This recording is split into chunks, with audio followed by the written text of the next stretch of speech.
Thank you very much for tuning in to the Dallas Design Sprints podcast. I am your host, Robert Scrobe, and on today's show, I'm featuring Anna Sorbian. She is a principal user experience designer over at Intive and has been running her own Experience Design Consultancy for over 6 years. She's recently been doing design sprint facilitation and practicing service design. I was surprised and delighted to find out about her background in user experience and how in-depth it was, touching on research, facilitation, strategy, ideation, prototyping. It was really interesting to get her take on experience design and where it's going, as well as her interest in design sprints and where she's taking that into the future. I hope you enjoy the conversation, and we'll see you soon. Anna Sorbian, thank you very much for coming on the Dallas Design Sprints podcast. Thank you, Robert. It's kind of exciting for me. Yeah, thank you for having me today. You are the principal user experience designer at Intive.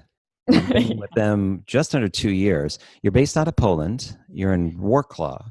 So you do a lot of activities related to experience design. I mean, you have experience in design research, UX strategy, facilitation, ideation, user testing, prototyping, human-centered design. Is there anything you don't do, anything that you rather not do when related to experience design, or are you pretty broad and deep in a lot of these topics? I started with a broad range of activities as a UX designer, and in the early days I was involved in pretty much every activity UX designer can be involved, like from the research phase up to the UI design and delivering assets to developers. But right now I'm rather not involved in delivering this high fidelity stuff. I'm pretty much focused around facilitation strategy, working with companies or with people, and spreading the information and the knowledge about design sprints, design thinking activities and process. So I moved towards the central and early stages of the design process. So what's been the reception around design sprints and service design with clients and peers that you've been working with? Yeah, so basically, I will just start with the companies and our clients who were offered and advised to use, for example, design sprints. So there were basically two approaches.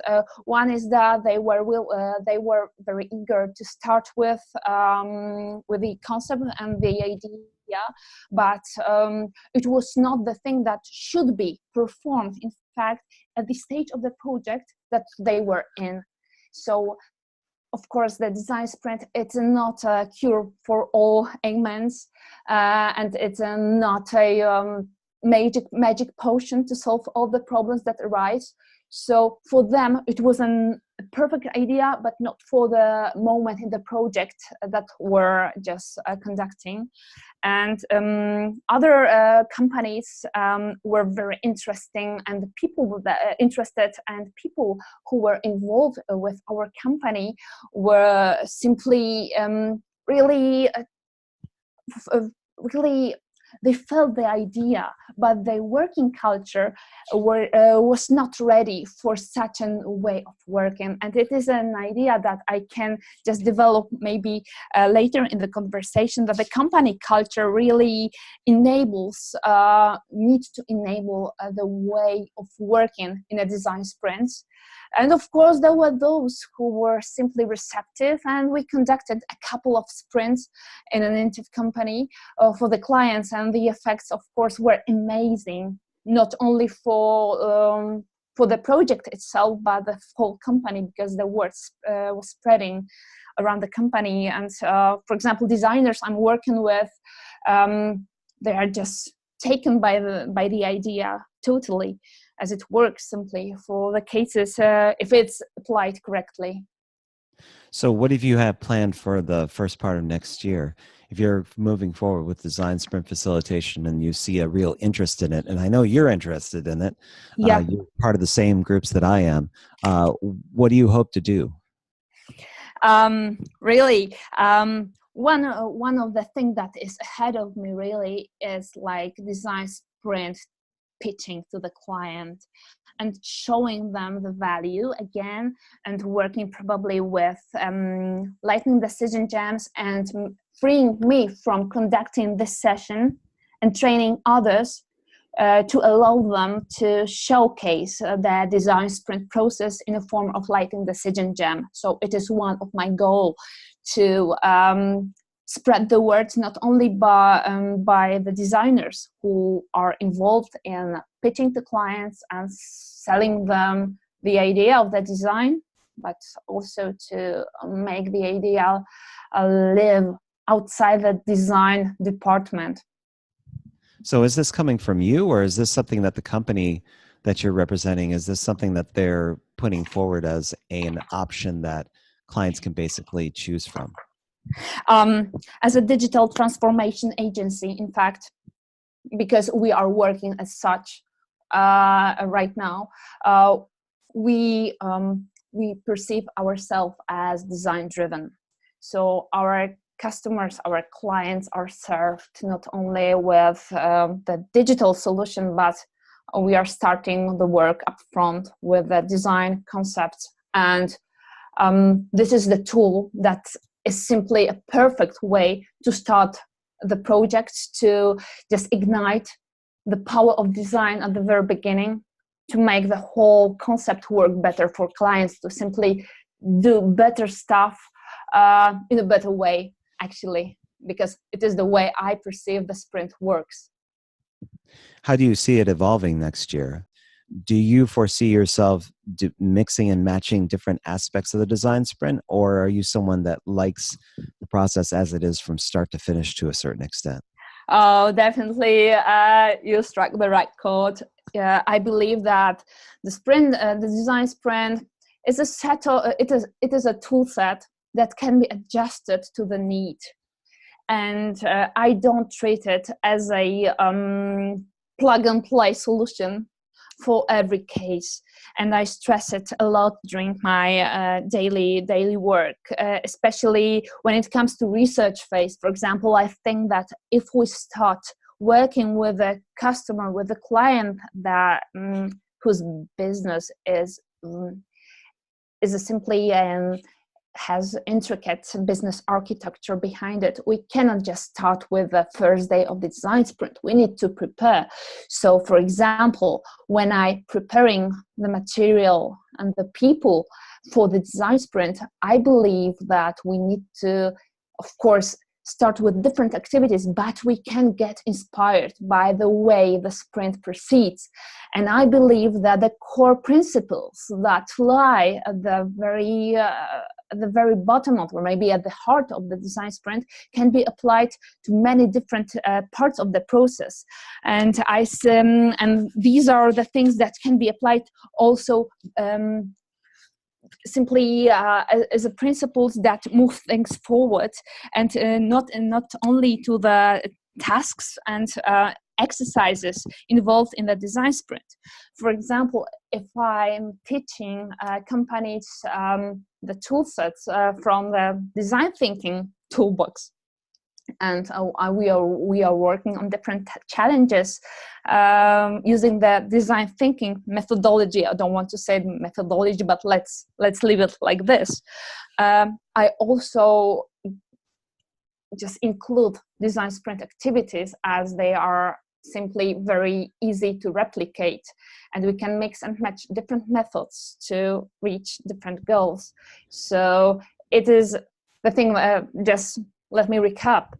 The thing is, design sprint, it's not something which is, just came out of nowhere. It is also only toolbox of methods that are just nicely grouped together to deliver certain results. But I believe that they should be deeply understood as simply blocks of activities that can move different things forward.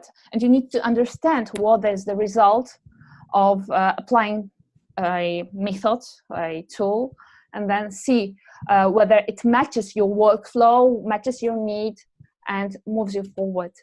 Yeah, so I'm not the person who believes that design sprint is the only method to work with. It's only gathering cool ideas together in a sense, in a reasonable way, but you need to be able to extract certain methods and work with them independently.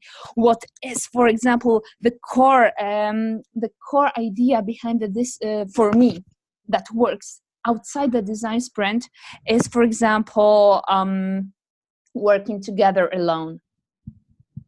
This idea just works pretty much in every session I conduct, and it doesn't matter what it's all about, if it's a structured session or less structured.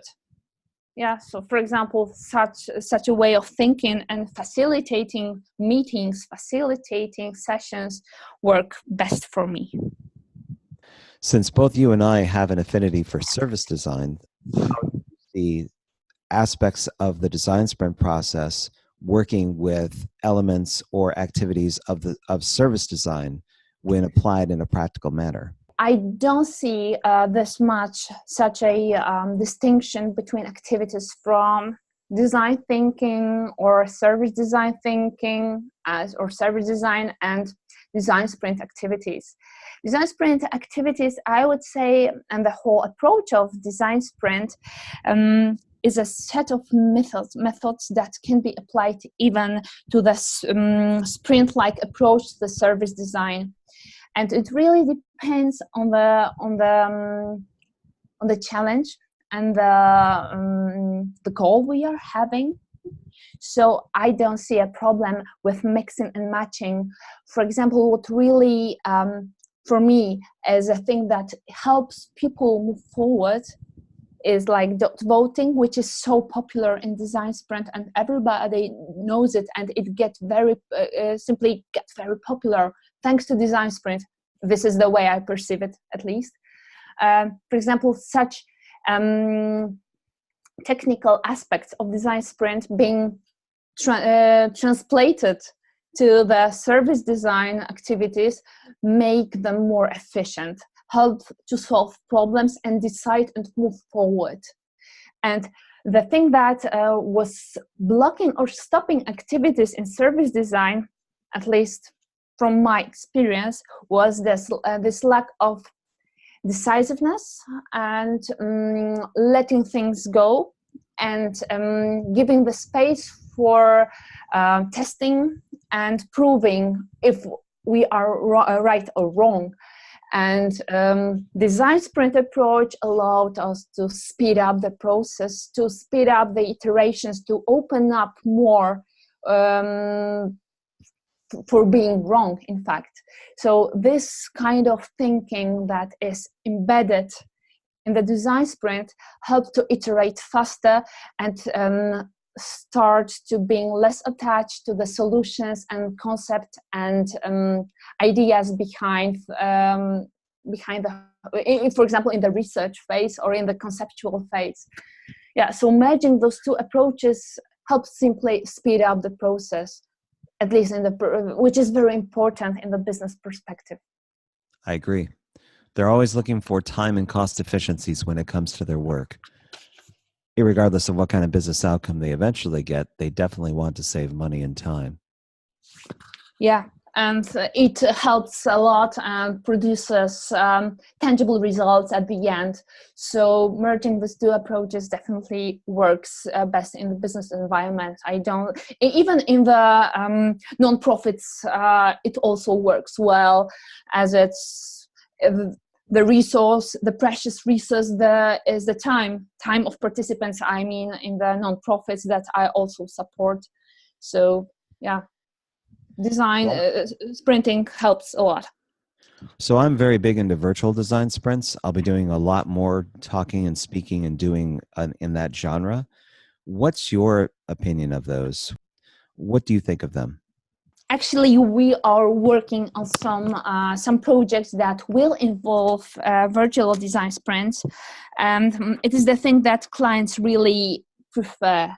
And it will be a challenge for us, but we decided to start up the project with meeting on site and probably working together on site for the first day, or maybe organize short session. It was like 1 month ago we prepared a on-site session, rather some kind of research session with personas involved, or the business goals decided on, and some kind of strategic session which allowed us to get to know one another, to build the trust that is very difficult to be built when working online without seeing each other face to face. So after the trust is built, we can move to the digital channel.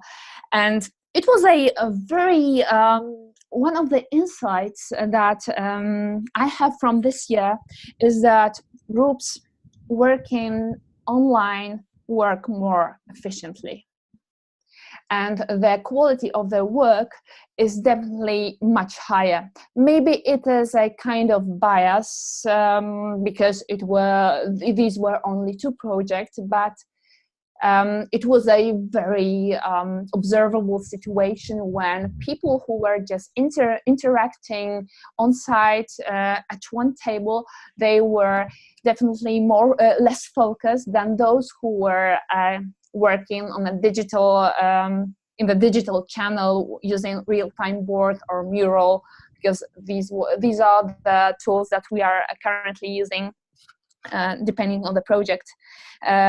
So working in a virtual space brings out the best of people. The interactions that stops creativity or biases just being mitigated by the fact that people are not observed by others. And I think that it is a value that it's not visible enough, for example, online, and it should be stressed really as a benefit of working in a virtual workspace. But the trust and getting to know one another is the thing that may prevent working as smoothly as being simply set on site. You're going to be doing some design thinking training soon, or that you have been doing in the past Yeah. week. Can you kind of speak to that a little bit? Those are internal trainings for our clients, as more and more organizations simply want to benefit from this kind of working. So they're simply structured around their current problems to help them solve them in a different way that it was done before. So these are for trainings for the digital teams from the companies, from our clients at Intive. And I'm currently involved in preparing such sessions, customized for every team that we are meeting. And it was in December that I was very busy with that stuff. And the first quarter of the 2019 also, I will be traveling and meeting people and working on these sessions. These are really hectic, not hectic sessions, but very busy, and simply getting amazing results, but at the same time very exhausting for the participants. After each session, which is a benefit for the team that gathers, I prepare extensive handouts to explain all the activities that we were conducting and the whole flow, to understand what are the results after each exercise and how to apply them in their work. So it is one of the things that I'm working on, is not only the session, but also the follow-up material that will help them implement the things that they've learned, discovered into their current workflow. So this is my main focus at Intive currently.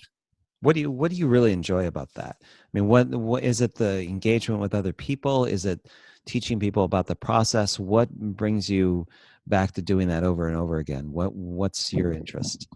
I love working with people and helping them discover the things that are just in front of them, but the fact that they are so focused on a small fragment of the workflow of their organization, they just miss it. So making them discover things, making them engaged and simply laugh and smile at the end. The sessions are very active, so lots of moments are simply like laughs and bursting of laughing, so these are energizers in the course of the current day-to-day working. So I love to inspire people. Some of the participants right now are in the process of changing their jobs and looking for something which will bring them more closer to the design field, as it simply sparked this interest in them, that there is a domain that helps you to be closer to the world, changing the world, changing the way their daily job is being conducted. So yeah, helping them discover not only what they can do better about their job, but also discover something about them. So this is the thing that drives me. Yeah. So how does that compare to the Creativity Jam that you're going to be doing in January? Creativity Jam, it's simply a result of my interest of creativity trainings that are simply a thing of helping people think in a more flexible way and finding out different things that are simply not accessible to their mind without this previous training. It is like a muscle; it can be trained. So definitely, at the very beginning, we started in Intive to train designers and other professionals before simply just during their work, to ignite some ideas to make them work more flexible. And it sparked an interest in general in people in my area. And we collaborate closely with a non-profit organization that simply hosts creativity jams, service design jams. So it is one of the events that is planned for January. And it is like planned for a 3-hour session that is not it is the goal is not to create anything specific, but to help people learn how to set them in the mood of creating things differently, and simply to train the muscle of being creative, thinking differently. So such session is planned for January, and but my main goal is to create regular meetings around this idea, like a creativity gym. I was inspired by the guy in Vienna. Probably I just stumbled upon his creativity gym as I was about to set my own one, named in the same way. That will simply allow people get to know the methods that they can use in everyday life. Just to one benefit is to get relaxed, and another thing to see things differently in a more flexible way. So you were actually thinking about doing something like this, and then you found somebody. You said Switzerland, or you saw that in part of the remote part of Europe, and they were like, "Hey, wait a minute, I know, that's kind of what I was thinking about," and basically had a blueprint to move forward with. If I'm understanding you correctly. Yes, definitely. And it's in Vienna, yeah, when you can exercise creativity and design skills. And simply it struck me that it is the thing that I would need to do really to move forward my interest in creativity trainings. So this is one of my projects that will simply be tested early this year. And I hope that I will focus on this next year. So for reference, and I haven't really posted this, but part of the virtual design sprint we're doing in April is going to involve charities. I think that in April, we're probably going to venture out and see if we can get some help to local charities and get them involved with the design sprint process so that designers from all stripes from different regions can basically come together around a cause rather than just going through the motions and understanding how to do the design sprint process. I think there's a better chance of getting people involved that there's meaning and purpose behind some of those activities. I mean, what do you think? Yeah, definitely. And it is the thing that is very popular in my area too. And this kind of thinking that we should engage designers to help charities and to make them benefit from the resources, creative resources that are available. And I think that it is a perfect thing to gather simply people from different regions and with different experiences and perspective to solve and support such organization. It is even better than helping local charities by local designers, as being simply located in different regions can simply facilitate this different perspective and simply making them help in a better way, simply merging different ideas from different countries. Yeah, I completely agree. I think there's a lot of merit to it. I'm going to see what it's like in April, but definitely looking forward to the possibility of getting of having designers given that capacity. I think there's a lot of meaning to it, and probably it would create a lot of special Yes. occasions. So I guess to wrap up a few other questions, where are you hoping to take yourself professionally next year in 2019? What would you call a really good year for yourself, and what would be a great year? I would say that the most important thing in 2019 is to help me strike the right balance between the professional activities and simply work-life balance. And that is the main goal for me. Another thing is to get a lot of designers locally involved in the creativity gym that will just make their creative confidence better, and the awareness of the process, of the design process in the area simply more recognized and understood by young designers. And what lies very on my heart is helping some people I mentor currently to get their first job as UX designers. Thankfully, in this market right now, user experience and experience design and product designers have a lot to choose from. It probably won't be that way in the future, but the market was really, really good for those disciplines in 2018. And I'm hoping that continues into 2019 for them. Yeah, I definitely see it, as we're simply there are a lot of posts, of course, opened, but at the same time, I feel there's a need to guide those young designers into understanding what their role is.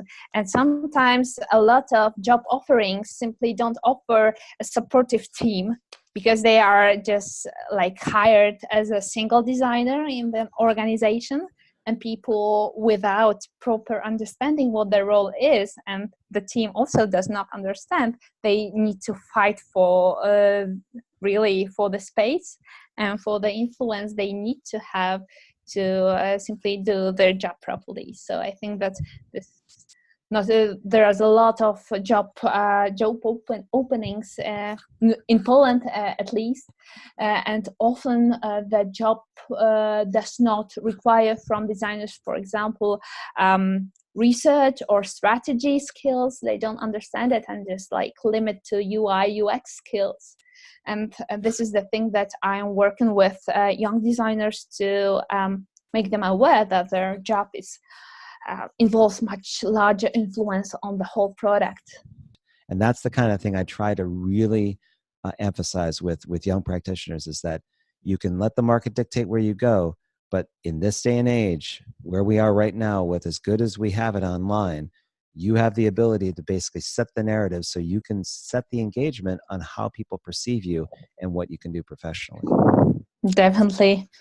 Lots of words of really that sparks this. There's the same perspective in me. Yeah, I see. Thank you.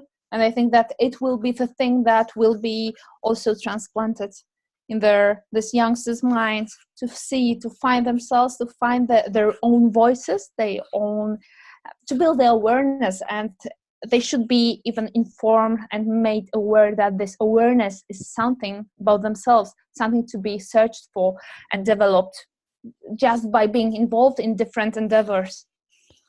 Yeah, and I think you're in an ideal position, being where you are in your company and with the experience you have, to really speak to that narrative and to really encourage like people, again, for their first engagement, wherever it may be, to really set the stage for what they want and to go after what they really are interested in.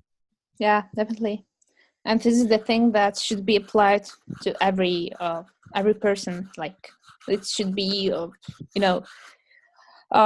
taken each person individually, and their needs should be, and the tasks and the tests that they should be applied, simply cut out to the person, not to be simply I'm just screwed the whole thing. But the idea behind it, the core idea behind it is to take everyone individually, to understand their needs and help them test themselves in many different situations, because only in this way they can discover what they want to master and when they feel simply feel the best.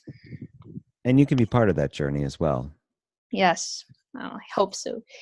Well, if we're talking next year, 2019, if you and I are talking again in December, what are you doing? I hope to be closer to the service design field and taking even more assignments as a facilitator and creative sessions facilitator.